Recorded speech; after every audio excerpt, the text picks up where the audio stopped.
우리가 수요일은 십자가 복음 2를 살펴보고 있습니다.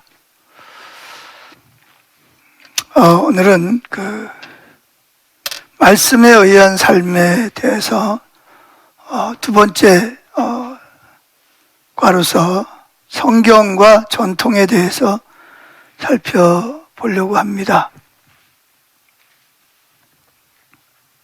성경과 전통. 우리가 이제 말씀에 의한 삶이라는 것은 우리 모든 신학과 또 신앙과 또 삶과 사역이 다 이 하나님의 말씀에 근거해서 해야 된다. 그러니까 모든 최고의 권위가 성경이다. 그런 뜻입니다. 그래서 말씀에 의한 삶을 살기 위해서 중요한 그런 요소가 네 가지가 있어요. 우선순위가 굉장히 중요한데요. 신학 즉 하나님에 관한 지식의 네 가지 근원이 있는데 중요한 순서가 있죠. 여러분들 책에 보면 제일 위에 뭐가 있죠? 성경이 있고 그 다음에 뭐가 있어요? 다음으로 전통이 있고 그 다음에 뭐가 있어요? 이성이 있고 그 다음에 체험이 있죠. 그러니까 이제 이 순서가 굉장히 중요해요. 우리 신앙과 사역과 삶에 있어서 이 네 가지 근원이 있는데 맨 위에는 하나님의 말씀인 성경이 있고 그 다음에 그 말씀을 세워가는 전통이 있어요. 전통이라는 게 이제 뭔지 조금 설명할 거고 그 다음에 이제 세 번째가 이성입니다. 이성. 하나님은 우리에게 이성을 주셨잖아요. 그죠? 분별하고 판단하고 깨달을 수 있는 그런 맛을 보고 또 이거는 옳은지 틀리는지 이게 분별할 수 있는 하나님이 우리에게 이성을 주셨어요. 그리고 이제 맨 마지막에 있는 게 뭐냐면 체험입니다. 체험. 그래서 이 순서가 이 신학적인 하나님에 관한 지식에 있어서 이 순서가 굉장히 중요하다 그렇게 말씀을 드릴 수가 있는데 첫째 말씀드리려고 하는 것은 전통도 매우 중요하다 그런 얘기입니다. 우리가 이제 하나님을 이해하는 데 있어서 전통이 굉장히 중요합니다. 그래서 학자들은 신학을 이해한 출처 중에 하나로 이 전통을 꼽습니다. 한 가지 예를 들어보면 전통이라는 게 뭐냐? 전통이라는 것은 이제 초대교회 예수님이 오셨다가 십자가 못 박혀 죽으시고 부활하시고 승천하셨어요. 그리고 이제 성령이 오셨잖아, 그죠? 제자들이 나가서 복음을 전했단 말이에요. 근데 그때는 아직 구약 성경밖에 없어요. 예수님에 대한 어떤 그러한 분명한 어떤 이렇게 결의가 잘 정립이 안 돼 있어요. 신약 성경에 기록되지도 않았고 그렇기 때문에 많은 그러한 혼란이 있었습니다. 그래서 이단들도 많이 나오고 지금만 이단이 있는 게 아니에요. 요한1서 1, 2, 3서를 보면 사실 사도 요한이 요한 1, 2, 3서를 쓰게 된 가장 근본적인 동기는 영지주의 때문에 영지주의라는 이단이 있었어요. 그래서 그 영지주의가 잘못됐다는 것을 성경에 근거해서 자기가 쓰는 편지를 통해서 영지주의가 왜 잘못됐는지를 밝히는 거죠. 그러다 보니까 이제 여러 가지 이단들이 나오고 또 성경에 대한 하나님의 말씀은 분명한데 그것을 가지고 여러 가지 해석이 있는 거예요. 자기들 나름대로 해석을 하는, 자기가 보기에 좋은 쪽으로 해석을 하는 거죠. 예를 들면 삼위일체의 결의가 있잖아요, 그죠? 근데 성부, 성자, 성령하는 이건 창세기 1장에서부터 나오면 우리라는 복수를 쓴단 말이에요. 만약에 하나님이 한 분이라면 내가 그래야지. 성경에 보면 내가 그래. 그건 성부 하나님을 가르칠 때 내가 그렇게 하는 거예요. 또 내 영을 그러죠. 그 영은 뭐죠? 성령을 말하는 거잖아요. 또 예수님께서도 아버지와 나는 하나이니라 또 그렇게 말합니다. 또 잠언서에나 전도서에도 보면 예수님에 대해서 지혜를 말하잖아요. 지혜가 창조주 하나님과 함께 있어서 그 창조할 때 기뻐하셨다 이런 말이 나온단 말이에요. 그러니까 이게 성부, 성자, 성령에 대한 그 삼위일체라는 말이 없어요. 성부 하나님, 성자 하나님, 성령 하나님이라는 말은 있지만 이 하나님이 그 예수님은 아버지와 나는 하나이니라 그랬단 말이에요. 그런 하나라는 말은 있지만 그걸 정확하게 삼위일체라는 말은 성경에 없잖아, 그죠? 근데 우리는 삼위일체라는 말을 쓴단 말이에요. 그게 왜 그러냐? 그 삼위일체라는 말이 이제 만들어지기 위해서는 그런 많은 감독들, 그런 사람들이 모여서 회의를 했습니다. 말씀을 가지고. 하나님 말씀을 가지고 회의를 하는 거예요. 특별히 이단에 대해서. 이단으로부터 하나님의 교회를 보호하기 위해서 이제 또 그 어떤 언어를 어떻게 쓸 것인가. 그런 문제를 가지고 이제 뭐 예를 들어 니케아 회의라든지, 예루살렘 공회라든지 뭐. 그게 뭐냐? 니케아 회의라는 게 뭐냐면 니케아라는 그런 곳에 그런 감독들이 모여서 어떤 신학적인 문제를 가지고 서로 의논을 하는 거예요. 그리고 이제 거기에서 그 신학적인 교리를 만들어내는 거죠. 그리고 이제 이단이 이게 뭐 잘못됐다 그런 것들을 이제 감독들이 모여서 거기서 이제 회의를 통해서 그것도 뭐에 근거하냐? 하나님 말씀에 근거해서 이게 정말 이 용어가 하나님 말씀으로부터 온 것이냐? 이게 성경적으로 볼 때 이게 합당하냐? 이렇게 이제 그런 걸 가지고 연구하고 토론하고 그래서 이제 최종적으로 그런 결의를 만들어내는 거예요. 우리가 보기에는 그냥 결의가 뚝딱 만들어진 게 아니고 성경은 성령의 감동으로 기록됐지만 그 성령의 감동으로 기록된 그 말씀에 나와 있는 용어라든지 뭐 삼위일체라든지 또 뭐 예수님이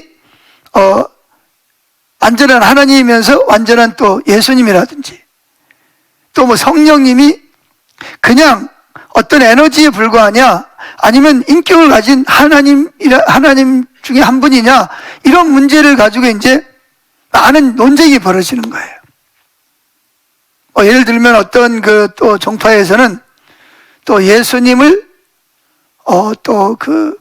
예수님이 그러니까 이 세상에 세례 받을 때 예수님이 예수라는 사람의 몸속에 들어왔다가 예수라는 사람이 십자가에 못 박혀 운명하는 순간 그 영은 떠나고 육신만 남았다. 뭐 이런 그런 이제 주장을 하는 거예요. 나름대로. 그건 아니잖아요. 예수님 스스로가 성령의 감동을, 성령의 능력으로 마리아의 몸을 빌려서 이 땅에 태어났잖아. 그죠? 그러니까 예수님은 완전한 하나님이면서 100% 완전한 인간이란 말이에요. 이런 것들이 그냥, 이런 이걸 결의라 그래요. 이런 결의가 만들어지기 위해서 많은 그런 논쟁이 있었어요. 초창기에 이제 이런 것들이 결의가 정립이 되지 않으니까, 이쪽에서는 예수님이 아까 말한 대로 세례 받을 때 그 영이 임했다가 예수님 십자가에서 죽으실 때 예수님이 하나님 나라로 불러갔다. 이렇게. 그럼 이제 문제가 뭐가 문제죠? 예수님은 하나님의 영으로 그냥 육신에 왔다가 갔기 때문에 완전한 인간이 아니란 말이에요. 그럼 예수님이 우리 죄를 담당한 그 인간은 그냥 예수라는 또 다른 인간이에요. 그럼 하나님이 우리 죄를 위해서, 하나님이 세상을 이처럼 사랑 독생자를 주셨으니, 그리고 그분이 또 이사야 선지자라든지 십자가 못 박혀 고난의 종으로 못 박혀 죽을 것이다. 이런 예언이 있단 말이죠. 이런 걸 다 무시하는 거죠. 그냥 자기들 이성적으로 볼 때, 이거는 그냥 예수님은 완전한 하나님이 아니야. 그냥 하나님이 예수라는 사람의 몸에 들어왔다가 운명하는 순간 그냥 떠난 거야. 이런 식으로 이제 자꾸 엉뚱하니. 그러면 이제 문제가 뭐냐? 예수님의 십자가가 우리하고 아무런 상관이 없어요. 왜? 예수님이 당한 고통은 그건 진짜 우리 죄를 위해서 하나님의 아들이, 죄 없는 하나님의 아들이 당한 게 아니고 그냥 일반적인 예수라는 어떤 그 청년이 그냥 그 예수님이 그 속에 들어왔다가 그냥 나갔기 때문에 그 영혼은 아무런 고통을 못 느끼잖아요. 매를 맞아도 못 박혀도. 그죠? 그러니까 이건 신학적으로 엄청난 문제가 생기는 거예요. 그래서 이런 문제 때문에 뭐 니케아라든지 뭐 아니면 예루살렘이라든지 아니면 또 뭐 어떤 지역에 이렇게 모여서 그런 문제를 가지고 이제 뭐가 진짜 성경에 근거해서 어떤 내용이 사실이냐 그래가지고 막 성경을 가지고 막 들였다 파고 연구해서 이제 삼위일체, 예수님은 완전한 하나님이면서 100% 완전한 인간, 뭐 성령님도 이건 그 어떤 에너지가 아니라 성령님도 인격을 가지신 하나님이시다. 그리고 천사는 신이 아니다. 불의는 종이다. 이런 그 결론이 나기까지는 많은 그러한 그 혼란기가 있었습니다. 그래서 여기서 말하는 전통이라는 게 뭐냐?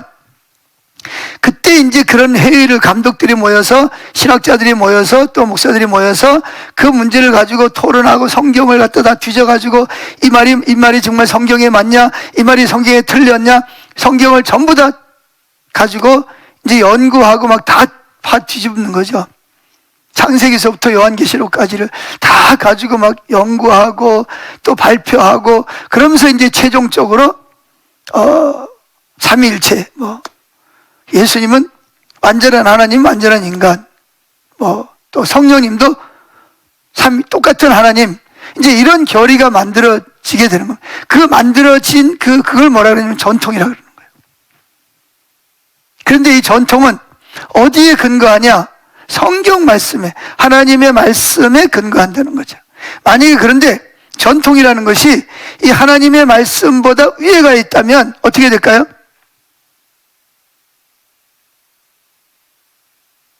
성령의 감동으로 40여 명의 저자들을 통해서 기록된 하나님의 말씀보다 뭐예요? 전통이, 만약에 사람들이 모여가지고 이건 이런 거야, 이런 건 이런 거야 이래가지고 거기서 만들어진 결의가 하나님의 말씀이 없는데 어떤 새로운 어떤 결의를 만들었다. 이러면 이건 이제 큰 문제가 생기는 거죠. 예를 들면 뭐 1500년대에 이제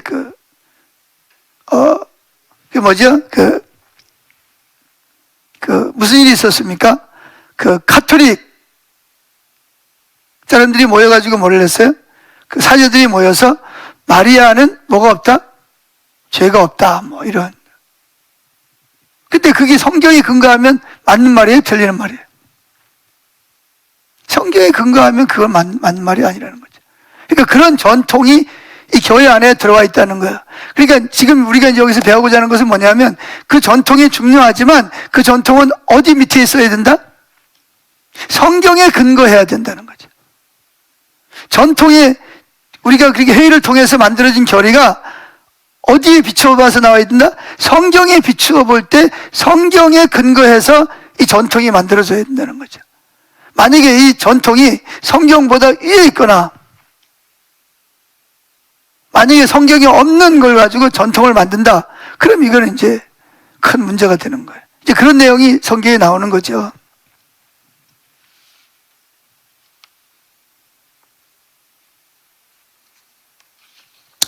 그런데 여기 지금 52쪽 맨 아래 단원에 보면 반면에 만약 어떤 사람이 지난 2000년 동안 지금까지 한 번도 깨달아지지 않은 새로운 진리를 성경을 통해 발견했다고 말한다면 우리는 그것을 일단 의심해 보는 것이 좋습니다. 근데 이게 조금 좀 우리가 이 부분에서 오해가 없어야 됩니다. 왜냐하면 새로운 진리를 성경을 통해서 발견했다고 하면, 성경에 근거한다면 우리는 그것이 성경에 분명히 근거한다면 그건 우리가 진짜 이것이 성경 전체 66권 전체 앞뒤 문맥을 전부해서 이게 진짜 이 말씀을 말하는 건지를 정확하게 살펴봐야 되겠죠. 왜냐하면 이제 여기서 말하고자 하는 것은 이단들이 그런 경우가 많이 있다는 거죠. 자, 두 번째 문제는 전통이 성경보다 위에 갈 때, 권위를 더 가질 때, 그럴 때 문제가 발생한다는 것입니다. 전통은, 여기서 말하는 전통은 아까 말한 대로 감독들이 모여서 어떤 결의를 만들 때 성경의 근거에서 만들었다는 걸 꼭 기억하셔야 됩니다. 그런데 때로는 바리새인들 예수님 당시에 보면 성경에 근거하지 않는 전통도 있어요. 장로들의 전통이라는 게 있습니다.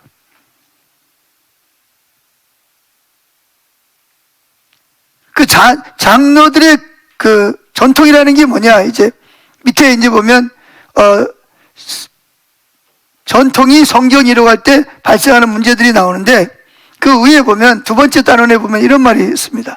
석사와 박사를 칼빈에 대해서 전공하고 지금 미국의 덴버 신학교에서 조직신학을 가르치는 정성욱 교수는, 그러니까 한국 사람입니다.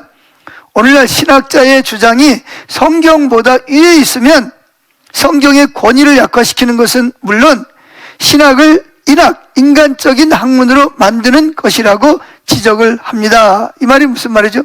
아무리 신학자들이 공부를 많이 하고 뛰어난다 할지라도 그 신학자들이 주장하는 것이 성경보다 위에가 있으면 그거는 그 인본주의적이라는 거죠. 그러니까 아무리 유명한 신학자라도 그들이 하나님의 말씀보다 말씀에 근거하지 않는 주장은 그거는 문제가 있다는 거예요. 그래서 결국 우리의 신앙이 어떤 유명한 신학자의 주장보다 하나님의 말씀에 기초해야 하며, 모든 신학적 주장들이 성경에 근거한 것인지 성경으로 지지할 수 있는 것인지 검증될 수 있어야 된다, 이렇게 주장합니다. 이분은 칼빈주의를 가지고 연구해서 석사와 박사 학위를 받은 사람입니다.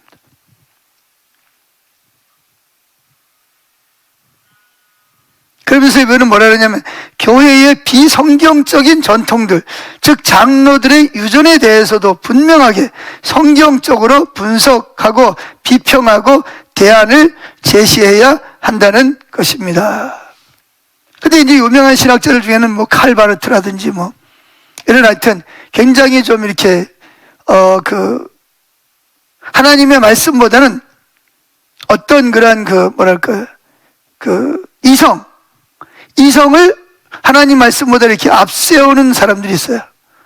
그래서 뭐 복음서 같은 경우만 해도 그 문서설이라 그래서 뭐 또 이렇게 뭐 무슨 문서 뭐 이래가지고 그걸 갖다가 그 인간적인 학문처럼 이렇게 다 이렇게 나눠가지고 그 하나님 말씀을 연구한다는 핑계를 대고, 그 인본주의적 이성을 가지고 하나님 말씀에 이해가 안 되는 거는 다 빼버리는 거예요, 쉽게 말해서. 제가 그 장신대 다닐 때 그 문희석 교수라는, 지금 그때는 굉장히 그분이 세계적인 신학자였습니다. 그분이 그 강의 시간에 그 구약학이거든요. 그분이 들어가지고 뭐라 그러냐면, 자기가 고고학자인데 자기가 연구를 해보니까 이스라엘 백성들이 출애굽해가지고 하나님이 홍해의 바다를 건넌 게 아니고 그 주변에 있는 갈대가 숲이 있는데 갈대 숲으로 지나갔다. 그래가지고 저하고 같이 막 재수해가지고 막 들어가고 삼수해서 들어온 학생들이 신학교를 때려치우고, 뭐 이런 놈의 신학교가 다, 무슨 저런 교수가 다 있냐고.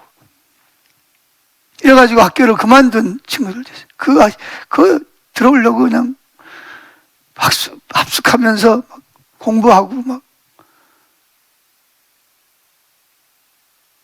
그랬는데 들어왔다가 그 교수 때문에 학생들이 막 이따위 신학교 안 다닌다고 그러고 막.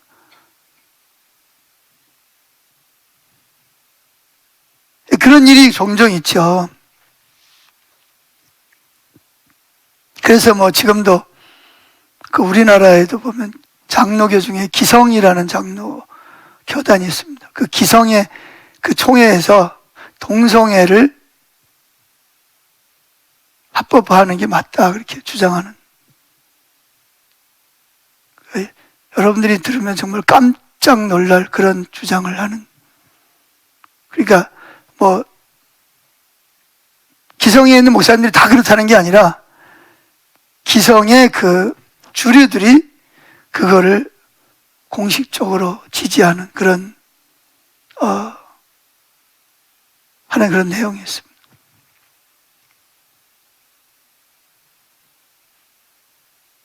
그러니까 뭐냐면 그런 것들은 성경에 근거한 게 아니에요.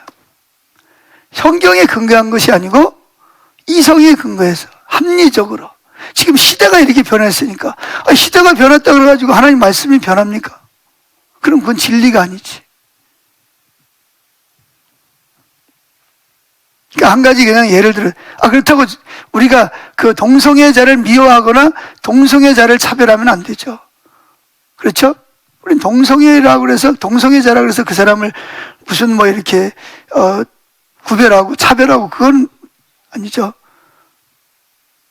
우리 그들을 불쌍히 여기고 그들도 예수 믿고 회개하고 구원받아야 할 사람, 그 사람이나 우리나 똑같은 죄인들이죠. 그러나 우리가 주장하는 것은 동성애자들을 정죄하는 게 아니라 성경에 그게 위배된다는 걸 말하는 거죠.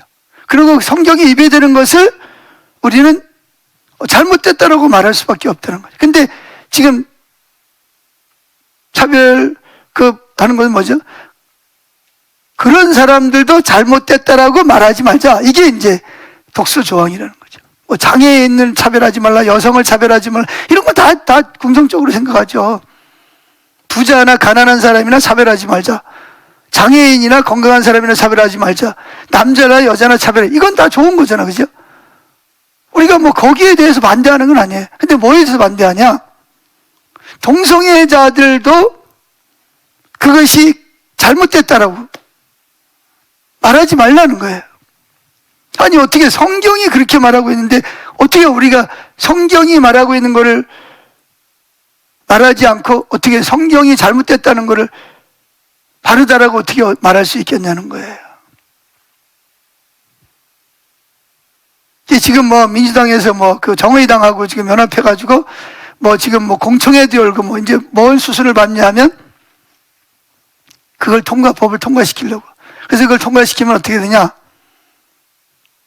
제가 만약에 강대상에서 지금처럼 이렇게 로마서 1장의 말씀에 근거하거나 또 창세기의 말씀에 근거해서 또 그런 이렇게 동성애는 잘못된 것이다, 죄다, 이렇게 말을 하면 뭐예요? 누가 신고하면 세고랑 차는 거예요. 교도소 가야 돼요.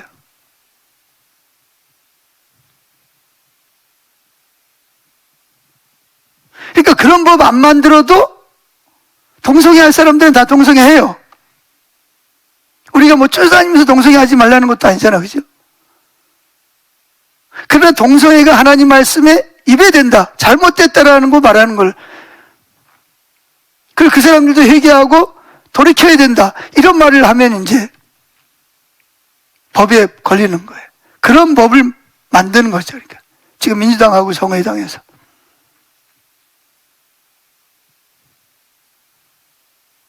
그래서 지금 그걸 통과시키려고 지금 이제 오래전부터, 심지어는 뭐 대통령까지도 자기가 대통령 그만두기 전에 이 법을 통과시켜 달라고 부탁할 만큼. 근데 그분도 여러분이 알다시피 가톨릭 분이잖아요. 그러니까 저는 뭐 어떤 가톨릭이나 무슨 뭐 기독교나 무슨 뭐 누구를 공격하려고 그러는 게 아니고, 성경의 말씀에 위배되는 것은 위배된다라고 말을 해야 되잖아요. 근데 그런 말을 하지 말라는 거죠. 그런 말조차도, 그런 설교를 하지 말라는 거예요.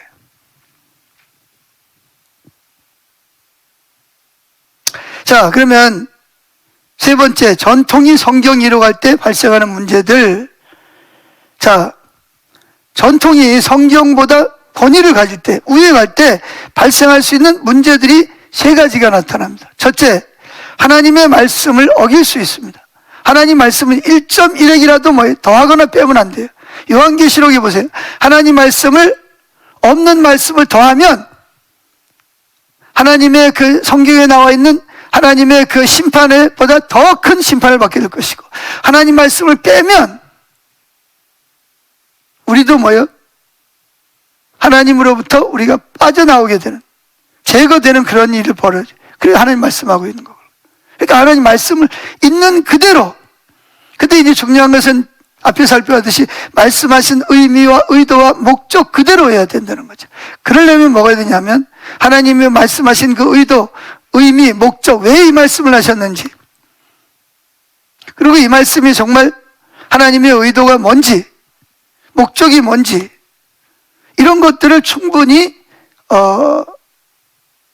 연구해야 된다는, 그 연구를 해서 우리는 이 전통이 정말 성경에 근거한 것인지 아니면 단순히 어떤 사람들이 모여서 만든 어떤 전통에 근거한 것인지를 분별해 봐야 된다는 거죠.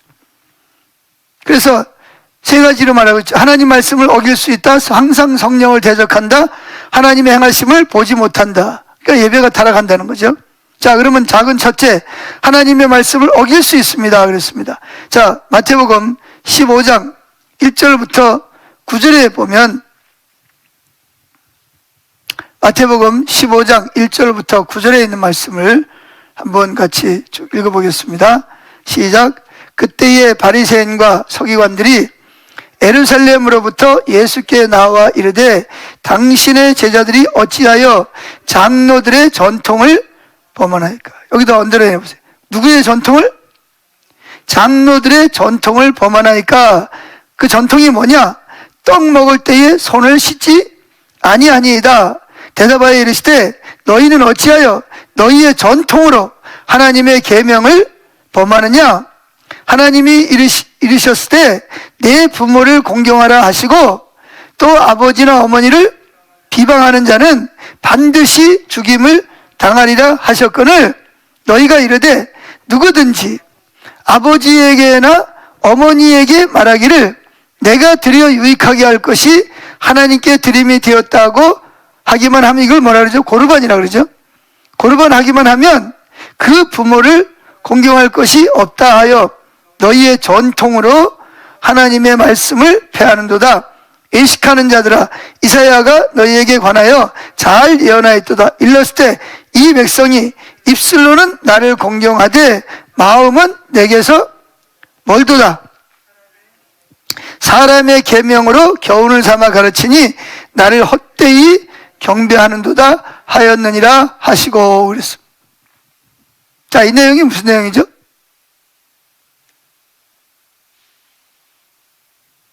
그러니까 예수님이 지금 막 사역을 한참 하고 있는데 예루살렘에서 서기관과 바리새인들이 예루살렘으로부터 예수님이 사역하는 곳으로 내려왔어요. 왜? 소식을 들었을 거 아니에요. 예수님이 장로들의 전통을 범하라고 가르치고 있다. 그러니까 이들이 뭐예요? 열정이 내리, 그래? 그럼 우리가 가서 바로 잡아야지. 그래서 내려온 거예요. 내려와서 뭐라 그러냐? 예수님의 제자들이 식사를 할 때, 장로들의 전통은 뭐냐면, 이렇게 이제 물을 뿌리거나 손을 씻어야 돼요. 식사를 하기 전에. 그게 장로들이 만든 전통이에요. 그래서 이제 다른 성경에 보면 사람의 입으로 들어가는 것이 사람을 더럽게 하는 것이 아니라 어디서? 사람 속에서, 마음에서부터 나오는 악이 사람을 더럽게 한다. 그러니까 그 사람들은 왜 손을 씻어야만 되냐? 이 손을 씻어야만 뭐다? 손을 씻고 음식을 먹어야만 내 속사람이 거룩하고 구별되고 깨끗해질 수 있다라고 생각하는 거예요. 그래서 그런 나름대로 전통을 만들어 놓은 거예요. 그런데 예수님이 뭐라 그러냐? 너희는 어찌하여 너희 전통으로 하나님의 계명, 말씀을 범하느냐? 하나님이 이르셨을 때 내 부모를 어떻게 해라? 내 부모를 공경하라 하시고 또 아비나 어미를 비방하는 자는 반드시 죽임을 당하리라 하셨거늘 너희는 이르되 누구든지 아버지에게나 어머니에게 드려야 될, 그러니까 복양을 해드려야 돼. 젊었을 때 부모님이 우리를 낳아서 기르고 뒷받침해주고 우리가 독립할 때까지 우리를 도왔잖아, 그죠? 그럼 이제 그러다 보면 부모가 나이가 많아진다. 그러면 누가 부모를 복양해야 돼요? 자녀들이 부모를 복양해야 되잖아, 그죠? 그런데 이 장로들의 전통이 또 무슨 전통이냐면, 내가 부모를 공경하는 시간과 또 내가 물질을 하나님께 드리겠다. 이걸 이제 고르반이라 그러는 거예요. 그러니까 그렇게 부모를 그렇게 하기만 하면, 하나님께 그렇게 서원하기만 하면, 그렇게 서약을 하기만 하면, 나를 낳아주고 길러준 내가 반드시 부양해야 될 그 부모님을 부양하지 않아도 된다라는 전통을 만드는 거예요. 그러니까 보세요. 이 전통이 어디에 근거하지 않는 거예요? 하나님의 말씀에 입에 대요? 아니면 성경에서 나온 전통이에요? 아니잖아요. 오히려 성경은 뭐랬어요? 내 부모를 공경하라. 이것이 약속 있는 첫 계명이다 그랬고, 그리고 또 뭐라 했어요? 내 부모를 비방하는 자는 반드시 뭐해라? 죽이라. 그까지 말씀하시잖아요.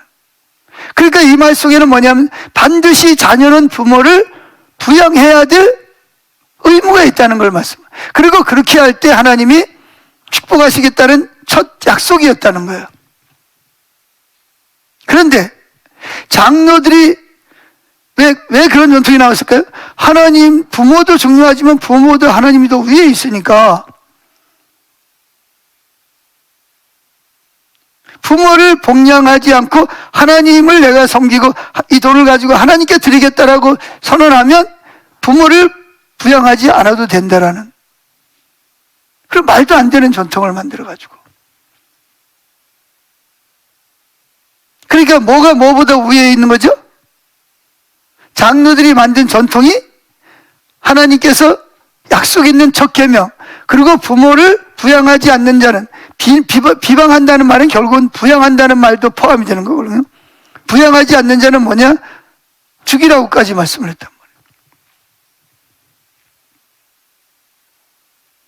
그런데 그런 말씀을 장로들의 전통을 통해서 하나님의 계명을 범하는 거죠. 그 장로들의 계명, 전통이 어디가 있어요? 하나님의 말씀에 근거해서 나온 것이 아니라 오히려 하나님 말씀보다 위에가 있단 말이에요.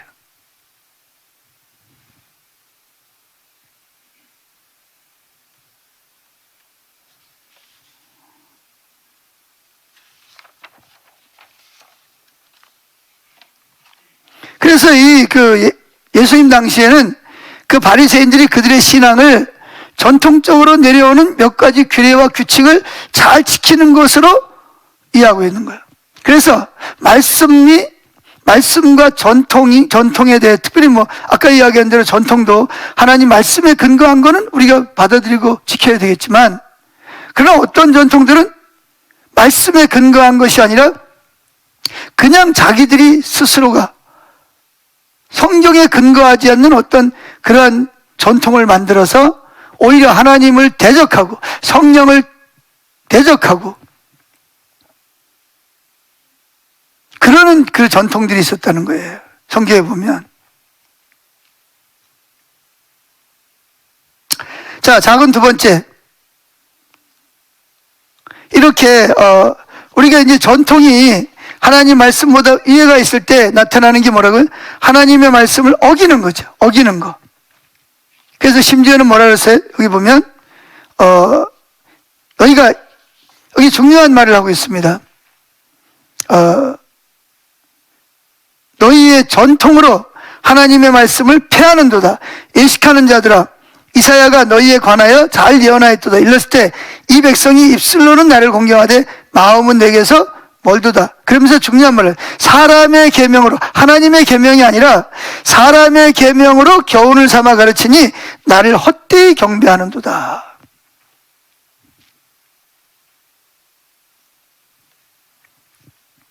자, 두 번째, 우리가 전통이 하나님 말씀보다 위에 갈 때 나타나는 부작용이 뭐냐? 항상 성령을 대적하게 된다는 것입니다. 자, 여기 요한복음 그 5장에 나오는 내용입니다. 자, 제가 그냥 설명을 할게요. 예수님께서 예루살렘에 절기를 지키러 올라오셨습니다. 그러던데, 그래서 그날이 안식일이에요. 그래서 예배를 드렸는데, 이제 어디로 가냐면 예루살렘 성전 바로 옆에 뭐가 있냐면 베데스다라는 연못이 있어요. 지금도 가면 그 연못 터가 있습니다. 고고학자들이 발굴하는 연못이 있어요. 계단을 내려가면 물이 뭐 옛날처럼 그렇지는 않은데 하여튼 베데스다 연못이 있어요. 근데 그 연못 주변으로 솔로몬 왕이 이렇게 쉽게 말하면 우리 저기 있는 뭐예요? 이렇게 저걸 뭐라 그러죠? 뭐 무슨 카페라 그래요, 저걸? 예? 무슨 카페? 베데스타. 베데스타. 그런 것처럼 이렇게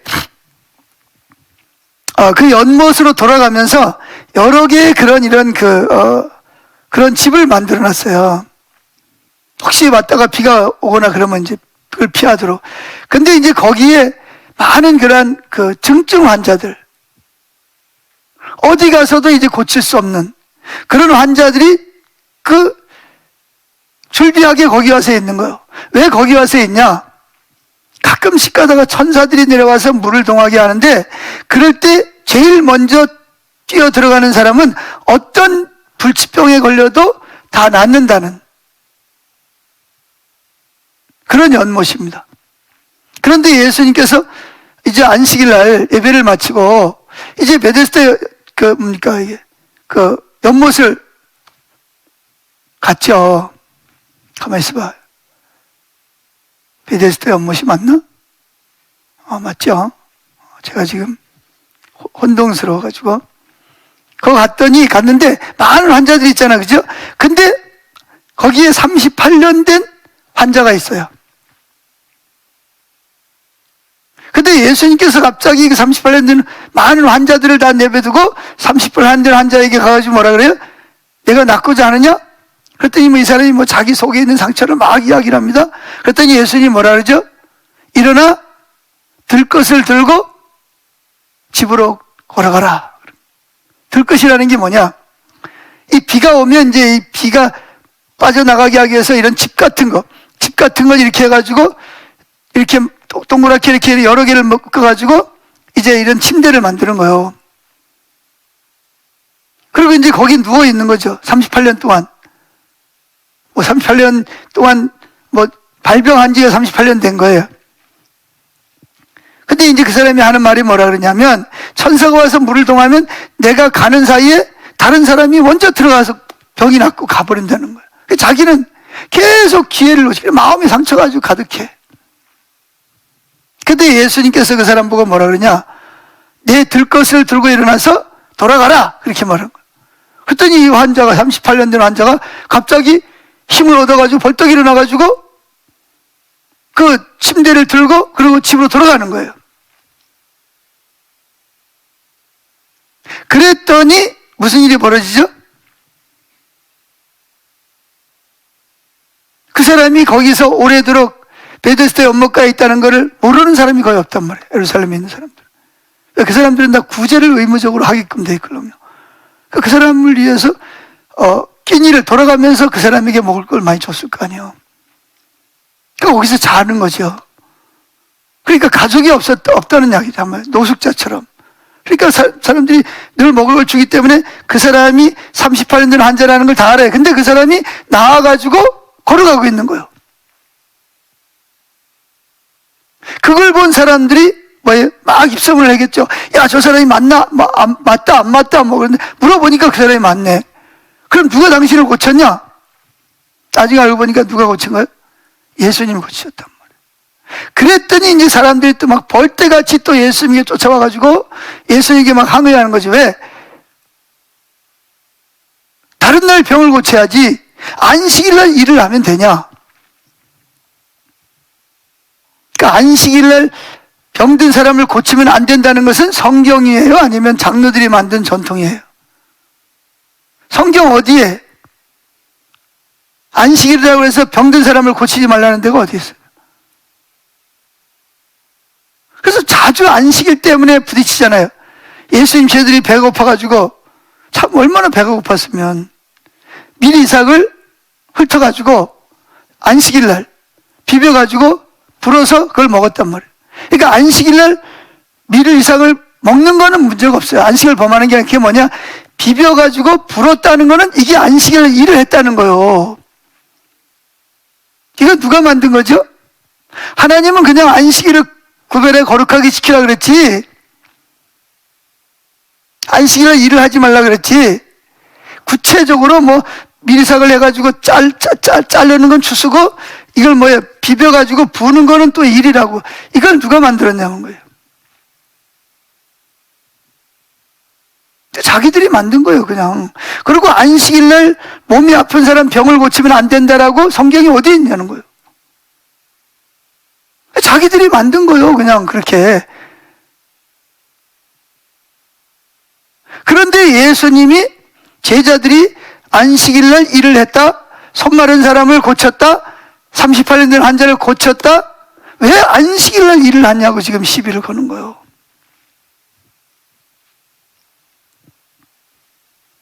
이게 문제가 뭐죠? 이게 지금 성경에 근거한 거냐는 거죠. 그게 아니라는 거예요.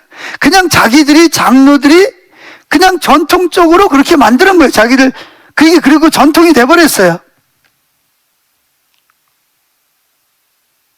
근데 예수님은 거기서 뭐라고 말씀하죠? 나는 스스로 아무것도 할 수 없다.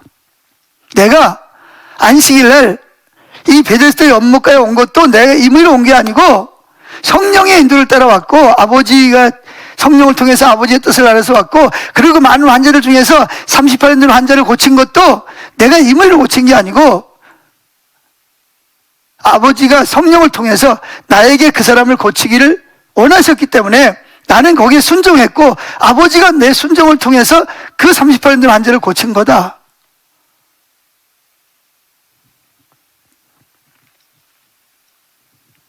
그러니까 이들은 결국 뭐냐면 성령이 하시는 일을 대적한단 말이죠. 자기들은 나름대로 하나님을 잘 섬기겠다라고 할지 모르지만, 그 저와 여러분도 마찬가지예요. 우리가 어떤 교회에서 하는 어떤 예배 행위라든지 어떤 것들이 그것이 성경에서 근거한 것인지, 아니면 그냥 사람들이 성경에 근거하지 않지만 사람들이 만들었는데 그거를 범했다 그래서 그것 때문에 뭐 이렇게 마음이 상하거나 그러지 마세요.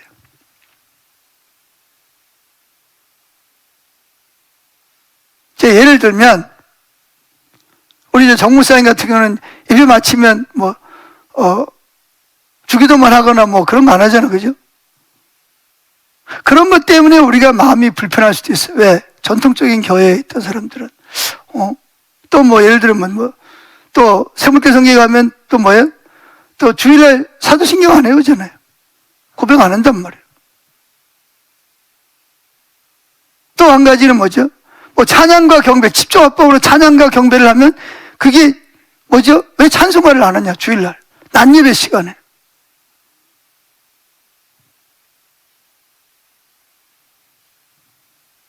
또 뭐 어떤 교회 가면 또 목사님 꼭 가운을 입어야 된다.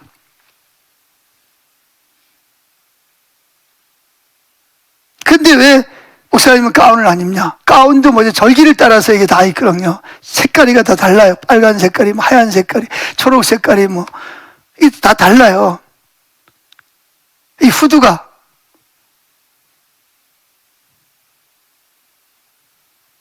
특별히 통합 측에 가면 그 목회자들이 대부분이 다 가운을 입잖아요. 저도 그래가지고 이 가운을 통합 측 물이 들어가지고 가운을 계속 입었어요. 그리고 지금도 우리 여기 교단에서도 뭐 안수를 하거나 그러면 뭐예요? 꼭 가운을 입어야 됩니다. 이제 뭐 그런, 그게 이제 교단에 나오는 그런 법이에요. 근데 이제 그런 교단법이 물론 뭐 지킨다고 해, 그걸 지킨다고 해서 뭐 잘못된 건 아니지만, 그걸 안 지킨다 그래서 그것이 죄를 범하거나 그것 때문에 뭐예요? 마음이 불편해하지 말라는 거예요. 이해가 됩니까? 지키는 것이 뭐 죄는 아니에요. 그 나름대로 의미가 있으니까, 뭐 가운을 입는 것도 의미가 있고, 후드를 하는 것도 의미가 있고, 뭐 예식을 하는 것도 의미가 있지만, 근데 그 성경의 근거에서 그걸 꼭 해야 되는데 안 해, 뭐 사도행전 안 해왔다, 뭐 기도를 마치고 낮예배를 마치고 뭐 축도를 안 해. 그럼 저녁 예배 때는 왜 축도 안 해, 그럼? 그래서 어떤 사람은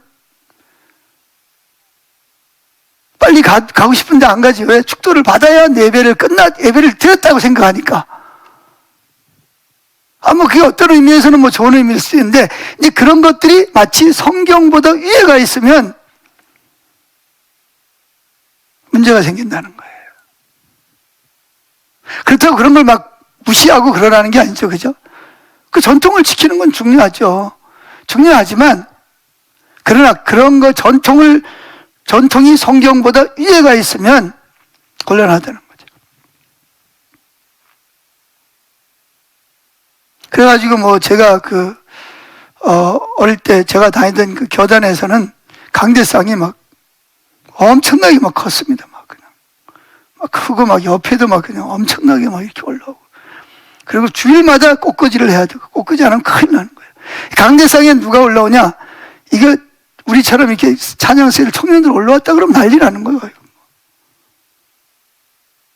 장로님들도 여기를 못 올라와요. 여기 밑에 소강대상에서 기도를 해야지. 그 여기 누가 올라오냐? 권사님들만 청소하러 그것도 조심스럽게 올라. 마치 구약의 지성소에 들어가는 것처럼. 다른 사람이 만약에 광대상에 올라갔다, 난리 북석을 떠는 거죠. 그 나름대로 뭐 이렇게 존중이 하기가 하는 건 좋지만, 그렇다고 뭐 여기가 뭐 구약의 지성소는 아니잖아. 그죠? 뭐 여기는 지성소고 여기는 하는 계시고 저기는 안 계시고 저기는 안 계시는. 그러니까 우리가 이제 그런 것 때문에 사실은 시험 드는 사람이 많단 말이에요. 예배가 안 돼. 불편해. 여러분 지금은 그렇지만 지금도 여러분이 통합측에는요, 그 가면요, 이런 신디 절대로 못 올라옵니다. 피아노. 아니면 오르간. 기타를 들고 여기 올라왔다. 이거는 뭐 멱살 잡혀서 데려갈 입장입니다, 여러분. 제 신학교 여기 안양대학교 신대원 제가 와가지고 다시 했는데, 거기 찬양사역자가 있었어요. 그분이 어디죠? 인천에 있는 어떤 교회 가가지고, 그분은 그래도 예의를 지킨다고. 교회가 오래된 교회니까. 그래가지고 이제 앞에 소강대상인데 거기서 안 하고, 이제 보민들을 하나 갖다가 저쪽 구석에다 갖다 놓고 거기서 기타를 치고 찬양 인도를 했어요. 그랬더니 한 장로님이, 나이 든 장로님 나와가지고, 어디 여기 와가지고 있냐고. 그럼 어디로 가라는 거예요, 그러면? 여기는 안 되고 여기도 안 되고 저기도 안 되고, 그럼 어디로 가라는 거예요? 기타 메고 왔다고, 앞에 섰다고. 이게 마음이 불편한 거예요. 예배가 안 되는 거야. 그러니까 뭐 우리 같은 경우에도 찬송가를 안 부른다. 더군다나 주일 낮예배 찬송, 제가 그것 때문에 우리 그 교인들 처음에 막 나가고 그럴 때 우리 노예에다가 누가 고발을 해가지고, 왜 김영식 목사는 주일 낮예배 시간에 찬송가를 안 부르고 복음성가를 부르냐고 그래가지고.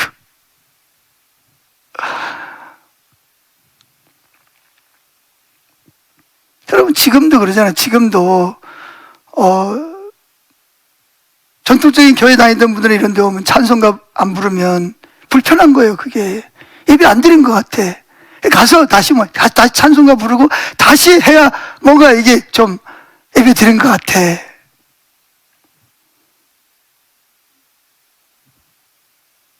이게 참 무서운 겁니다, 여러분. 무서운 거예요. 우리 교회도 마찬가지고, 우리 교회 또 다른 교회 가보세요. 다른 교회 가보면 뭐예요? 또 꼭 장로님이 나와가지고 기도해야 되잖아요.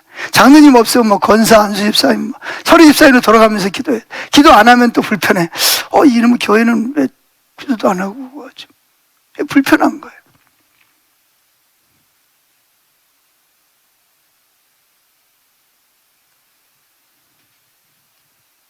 물론 이제 익숙한 찬송을 안 부르니까 좀 예배가 잘 안 될 수도 있죠. 그건 저도 이해가 돼요. 뭐 그걸 이야기하는 건 아니에요. 근데 낮 예배에 찬송을 안 부르면 그게 예배가 잘못됐다고 생각하는 거죠. 그건 전통이에요.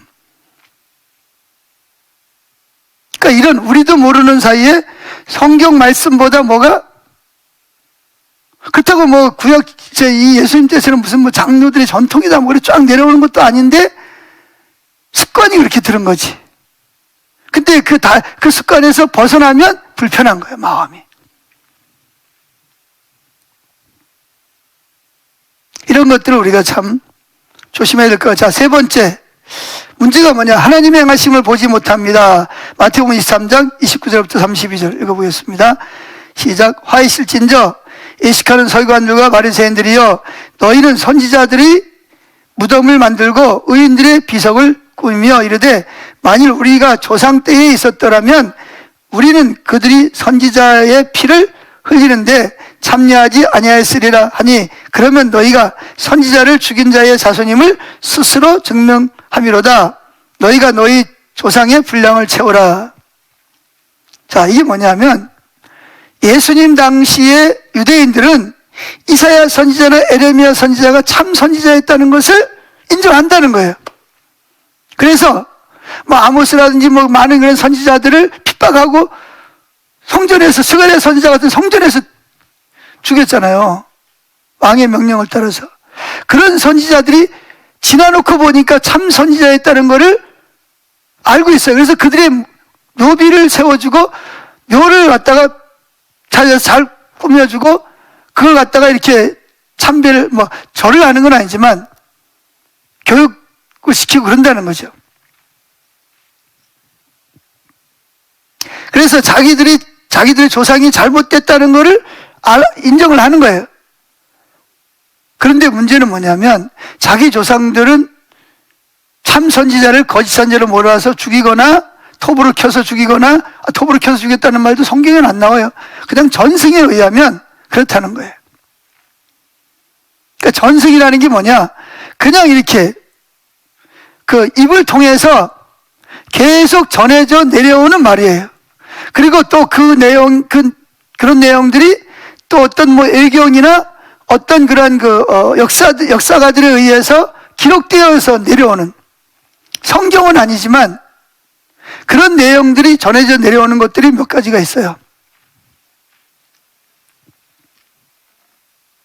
자, 그런데 이제 중요한 것은 예수님 당시에는 유대인들이 자기 조상들이 어리석어서 참 선지자를 거짓 선지자로 몰아붙이고 거짓 선지자를 참 선지자로 받아들여서 바벨론의 포로로 잡혀가고 여러 가지 어려움을 겪었다는 걸 다 알아요, 이제. 그래서 참 선지자들의 무덤을 만들어주고 그래요. 그러면서 그들은 근데 우리 선조들이 범했던 그런 잘못을 범하지 않고 우리는 신앙생활을 잘하고 있다고 생각하는 거예요. 그럼 문제는 봅시다. 그럼 진짜 이들이 자기 선조들은 신앙생활을 참 선지자를 거짓 선지자라고 그러고 죽이고 대적했는데 자기들은 그럼 진짜 잘하고 있습니까? 예수님 지금 말씀하시는 게 뭐예요? 그럼 너희 조상들은 이사야나 에레미야나 그런 선지자들이 참 선지자를 거짓 선지자로 몰아붙여가지고 죽이려고 그러고 핍박하고 돌로 쳐 죽이고 그런 걸 너희들이 인정을 하면서 너희들 스스로는 우리는 정말 그런 실수를 안 하고 참된 신앙생활을 한다고 그러면서, 근데 문제는 보세요. 그 조상들은 선지자들을 죽였다면 지금 이 서기관과 바리새인 후손들은 지금 누굴 대적하고 있어요? 누굴 대적하고 있어요? 누굴 대적하고 있냐고요? 예수님을 대적하고 있잖아요. 그리고 예수님을 시험 오빠가 죽이잖아요. 예수님이 지금 병든 자를, 안식일 병든 자를 고치고 죽은 자를 살리고 기적을 일으키고 복음을 전하는 건 누구에 의해서 지금 하고 있는 거죠? 예수님이 임의로 하고 있는 겁니까? 아니죠. 성령에 의해서 그 일을 감당하고 있잖아요. 아멘? 그러면 지금 서기관과 바리새인들은 자기 조상들이 잘못된 건 알아. 그래서 자기들은 바르게 하고 있대. 그때 실상은 자기 조상들보다 더 큰 악을 범하고 있으면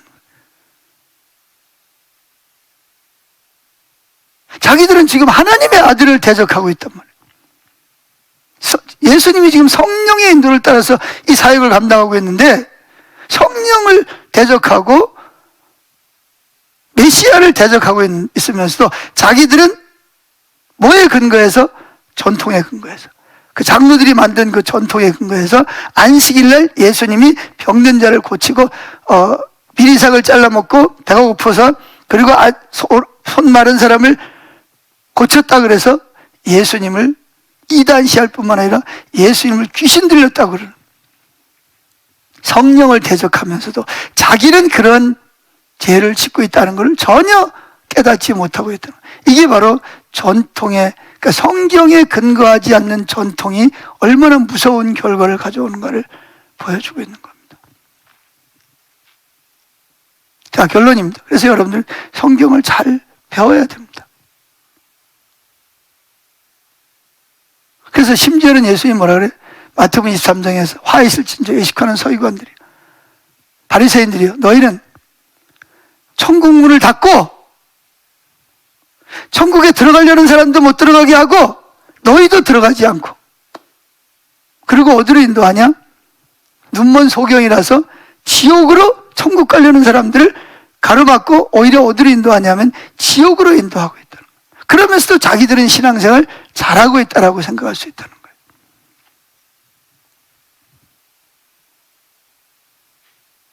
그래서 우리는 늘 하나님 앞에 겸손하게, 하나님 말씀 앞에 우리 자신을 거울을 보듯이 비춰봐야 돼요. 정말 내 신앙이 하나님 말씀에 근거한 신앙생활을 하고 있는지, 나도 모르는 사이에 어떤 인본주의적이거나 어떤 그런 전통이나 어떤 이성이나 어떤 체험이 성경에 근거하지 않는 것에 우리가 지금 오늘은 이제 전통에 대해서만 배워, 다음에는 이성,